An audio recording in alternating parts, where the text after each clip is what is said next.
It's hard to believe that the BMW 1 Series is now 20 years old.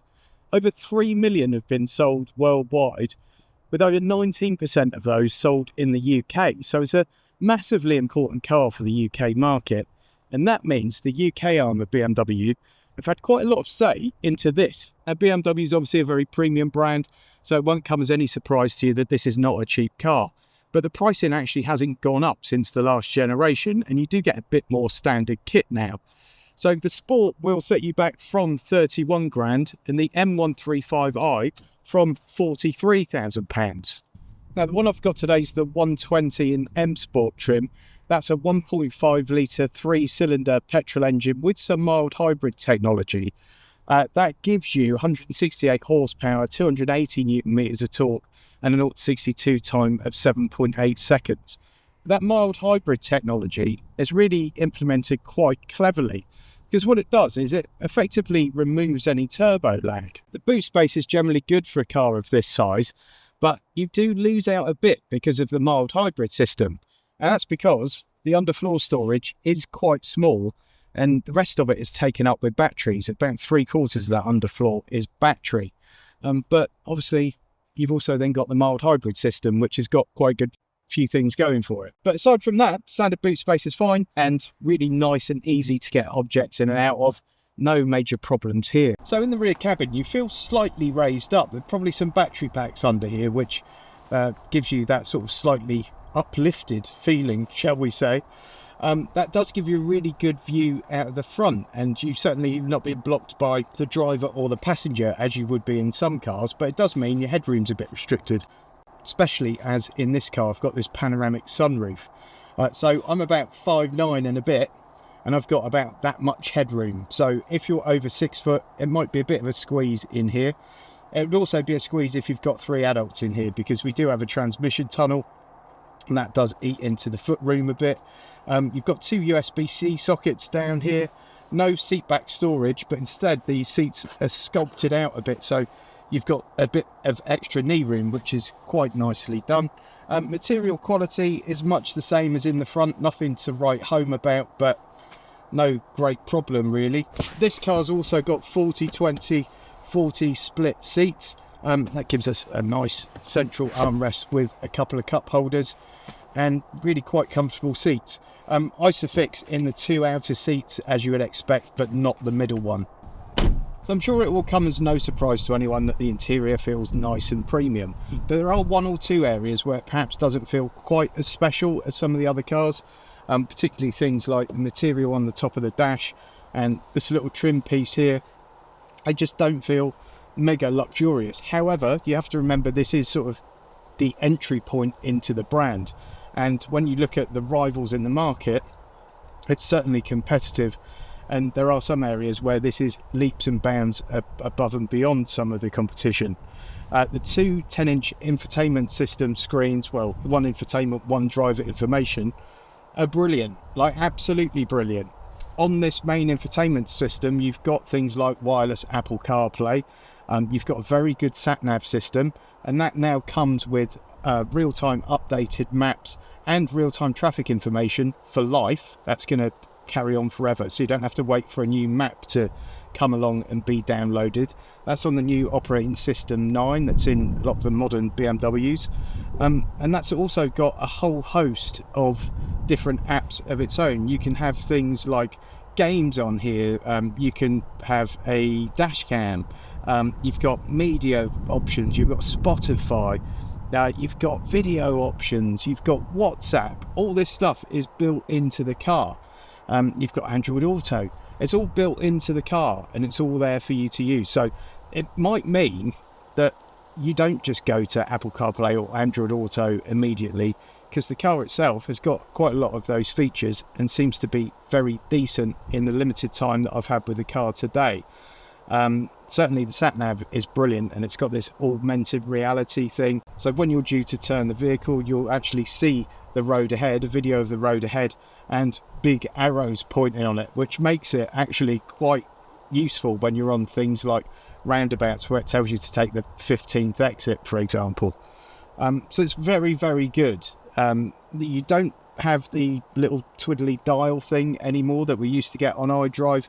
It's now all screen based, but I think this is my favourite version of iDrive to date, and obviously there have been lots of predecessors that were all pretty decent, so hats off to BMW for that. The only slight issue I've got with this car is when you're doing a car review, you tend to say the maker's name quite a few times, and every time I say BMW, that happens. It's the equivalent of saying Alexa at home.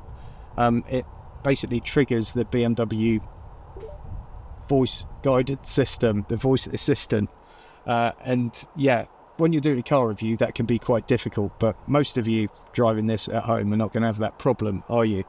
The driver information display is brilliant. It's probably the best one I've ever seen. The graphics are insanely good. It really is so bold and vivid, really cool design as well. It changes with the different driving modes, which is fantastic, as does this illuminated panel here. So if you go into sport mode, for example, this turns into the BMW tricolor, which is really cool. Yes, I said it again. I'm sorry. Please, go away. But when you're in a more sensible mode, this will also change colour accordingly. There's some really nice touches in here. The steering wheels, an absolute triumph. BMW steering wheels have been great for years, haven't they? But this feels amazingly good.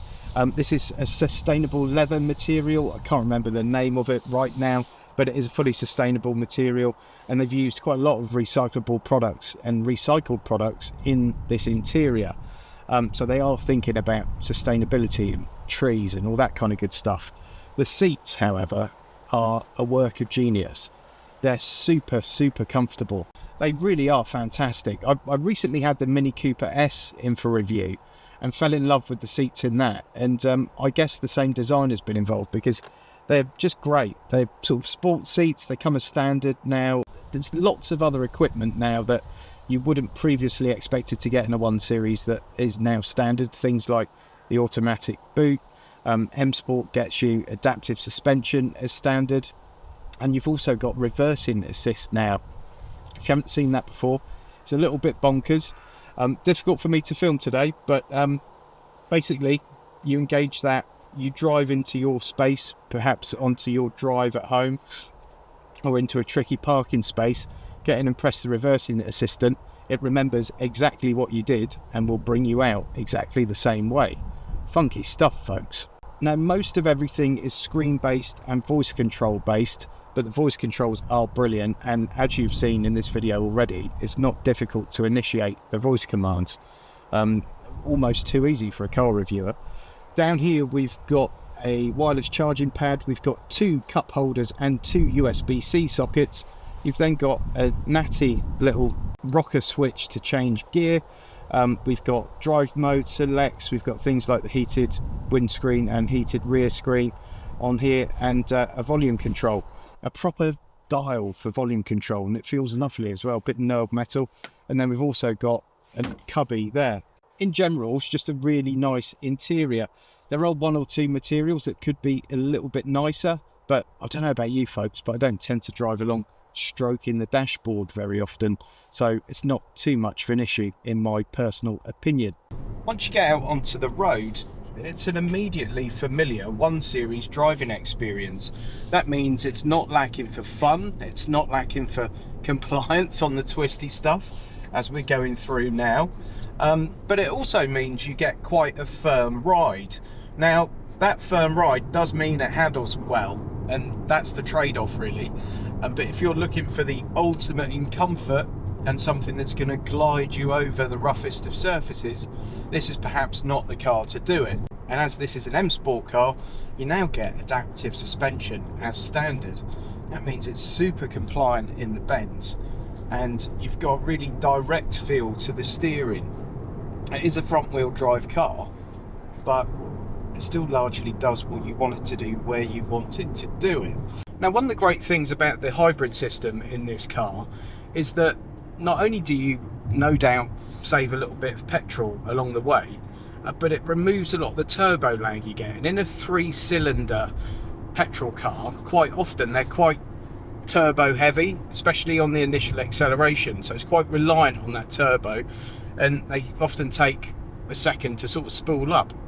In this one, if I just slow down a bit and then give a little boost of acceleration now, you'll see that the revs kick in immediately, so we're not waiting for that turbo. There's sometimes like almost like an old school satellite link up delay, and there's none of that in this car, and that's quite impressive.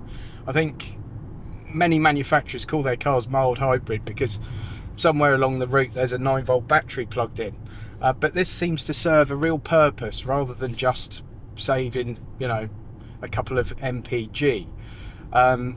It's very effective, and it could be something that makes people actually swing for this over the M135. Obviously that M135's got a more powerful engine, and you've got 4 cylinders instead of 3, but obviously that car comes with a bit of extra cost, and it's also going to cost you a little bit more in terms of the mpg. And whilst it might offer you some more thrills and spills at the weekends, on your Monday to Friday commute, you might actually just prefer to have something like this that does have a little bit less power but delivers a bit more mpg and still gives you plenty of fun as and when you want it. One thing that's a slight annoyance in this car, when you turn the indicator on, the switchgear comes straight out of the latest Mini Cooper, by the way. That all feels nice enough, but when you turn it on you get this click, and it sounds a bit electrostatic for my liking. It's not the most satisfying indicator sound. Now, once again, this is a first world issue, and it's something that's probably not going to put you off buying a car, but I thought it's something worth mentioning. The engine's usually far more well behaved and quiet and refined than this, by the way, but I've put it into manual mode and I'd just forgotten about it when I pulled away there. I bet there are loads of people that come out of the previous generation 1 Series and go straight into an SUV, simply because everyone seems to be going into SUVs these days. And all I would say to those people is, don't do that until you've driven this, because honestly I think it's taken the good things from the previous generation and built on them. It does feel like evolution and not revolution, but the evolution is good. It's a very good car. So really folks, if you're the kind of driver where you feel that the journey is as important or perhaps more important than the destination, then you should definitely test drive a BMW 1 Series. I don't think you'll be disappointed.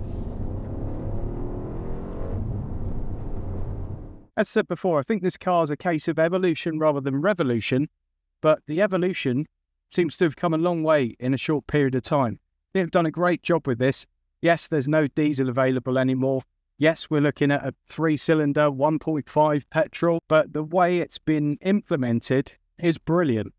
And I really think hats off to the engineers involved in this, because they've done a great job with it. Folks, if you're thinking of getting yourselves a BMW 1 Series, click the link to Lease Loco in the video description, and that will take you directly to all the best deals at the time you click. I think this is a really good car. I think BMW have played to their audience well. They know what people want from a 1 Series. They know it's a popular car in the UK, and I think they've come up with something that will suit a number of UK drivers and therefore buyers. I'd strongly recommend a test drive in one. I think it's a great car. It performs well against its direct competitors, and I think many BMW fans are going to be fairly happy with it. But obviously, if you want the ultimate 1 Series experience, you're going to be looking at that M135i, which is going to give you a bit more grunt under the hood. But this gives you a lot of the same kind of driving pleasure at a lower price, and perhaps is a more sensible thing on a day-to-day basis. Go and check one out, give the video a thumbs up, subscribe to the channel, and I'll see you on the next one. Huge thanks to all my channel members for your continued support. I really do appreciate it.